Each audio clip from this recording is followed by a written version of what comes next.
शिरपूर वरवाडे नगर परिषद निवडणुकीत आता प्रचाराची रणधुमाळी सुरू झाली असून प्रभाग क्रमांक 5 मधून अपक्ष उमेदवार वैशाली चंदनसिंग सिसोदिया यांच्या उमेदवारीला मोठी गती मिळताना दिसत आहे। नामांकनाच्या अंतिम दिवसानंतर सुरू झालेल्या प्रचारात वैशाली त्यांच्या प्रचाराने प्रभागात चांगलाच वेग घेतला आहे। प्रभाग क्रमांक 5 हा शिरपूर शहरातील उच्चभ्रू वस्ती जुनी कॉलनी असा ओळखला जाणारा आणि दशकेभर स्वर्गीय माजी नगरसेवक चंदनसिंग सिसोदिया यांचा प्रभावी प्रभाग। चंदनाबांच्या आढळ कामाची शैली, प्रश्न सुटेपर्यंत हार नाही, यामुळे येथील नागरिकांमध्ये त्यांच्याबद्दल अपार प्रेम आणि विश्वास होता।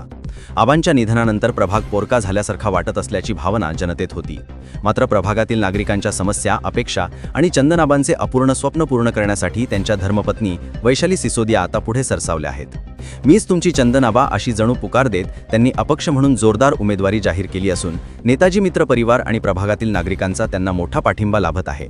प्रचाराच्या पहिल्याच दिवशी वैशालीताईंना मिळालेला उत्स्फूर्त प्रतिसाद पाहता प्रभागात पुन्हा एकदा चंदनाबांची कार्यशैली आणि जनसेवेचा वारसा उजळून निघाल्याचे चित्र दिसत आहे। नागरिकांच्या गर्दीने आणि पाठिंब्याने प्रेरित होऊन वैशाली सिसोदिया यांनी आपल्या विजयाचा आत्मविश्वास व्यक्त केला आहे। आबांचा वारसा, आबांची शैली आणि जनतेचे प्रश्न हेच ध्येय असे जाहीरपणे सांगत वैशालीताईंच्या बाजूने मतदार उभे राहताना दिसत आहे।